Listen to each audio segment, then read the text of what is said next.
നമസ്കാരം, cook with ആദ്യാജ്യത്തിലേക്ക് ഏവർക്കും സ്വാഗതം.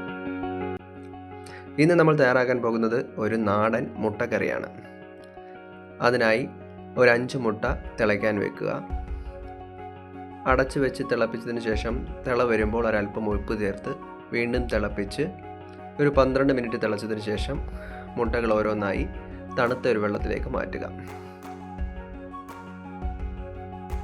ചീനിച്ചട്ടി അടുപ്പിൽ വെച്ച് എണ്ണ ഒഴിച്ച് എണ്ണ ചൂടാവുമ്പോൾ കടുക് പൊട്ടി കഴിയുമ്പോൾ അതിലേക്ക് 1 ഇഞ്ച് നീളത്തിലുള്ള ഒരു ഇഞ്ചി, പിന്നെ ഒരു 4 പച്ചമുളക് ചേർത്ത് നന്നായി വഴറ്റിയെടുക്കുക. നല്ലൊരു മണം വരുമ്പോൾ അതിലേക്ക് ഒരു 4 സവാള അരിഞ്ഞത് ചേർക്കുക. എന്നിട്ട് നന്നായിട്ട് വഴറ്റി കൊടുക്കുക. സവാള ഒന്ന് വഴണ്ടി വരുമ്പം അതിലേക്ക് ഉപ്പ് ചേർത്ത് വീണ്ടും നന്നായിട്ടൊന്ന് വഴറ്റി കൊടുക്കുക.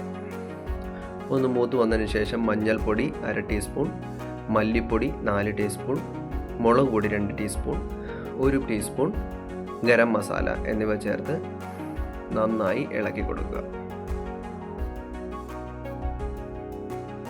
അതിനുശേഷം അതിലേക്കൊരു തക്കാളി ചെറുതായി അരിഞ്ഞത് ചേർത്ത് മിക്സ് ചെയ്തെടുക്കുക. നന്നായിട്ട് വഴറ്റിയെടുത്ത് ഉടച്ചെടുത്ത് അതൊന്ന് മിക്സ് ആകാനായിട്ട് അടച്ചു വെച്ച് നമുക്കതിനെ വേവിക്കാവുന്നതാണ്.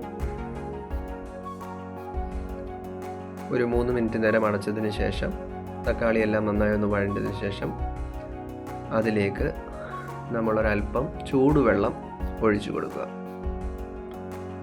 ചൂടുവെള്ളം ഒഴിച്ച് നന്നായി ഒന്ന് തിളച്ച് വരുമ്പോൾ ഒന്നുകൂടെ ഒന്ന് ഇളക്കി മിക്സായി മുട്ടകൾ ഓരോന്നായി വരഞ്ഞതിന് ശേഷം നമുക്ക് ഓരോരോ മുട്ടയും ഇടുക. അത് മസാല ഉള്ളിലേക്ക് ചേർക്കാനായിട്ടാണ്, നന്നായിട്ട് പിടിക്കാനായിട്ടാണ് മുട്ട നമ്മൾ വരഞ്ഞിടുന്നത്.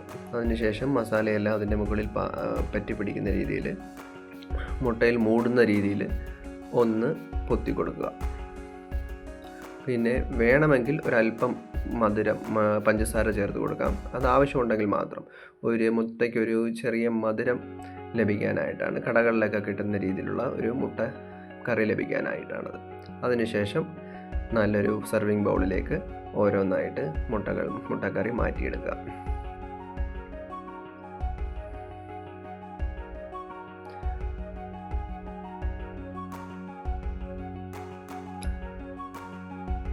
ഇപ്പോൾ നാടൻ സ്റ്റൈലിൽ നല്ല ടേസ്റ്റുള്ള, അത്യാവശ്യം ചപ്പാത്തിക്കും പൊറോട്ടയ്ക്കും ഒക്കെ കഴിക്കാൻ പാകത്തിനുള്ള ഒരു മുട്ടക്കറി നമ്മൾ തയ്യാറാക്കി കഴിഞ്ഞു. എല്ലാവരും ഇഷ്ടപ്പെട്ടെങ്കിൽ like and share. Thank you.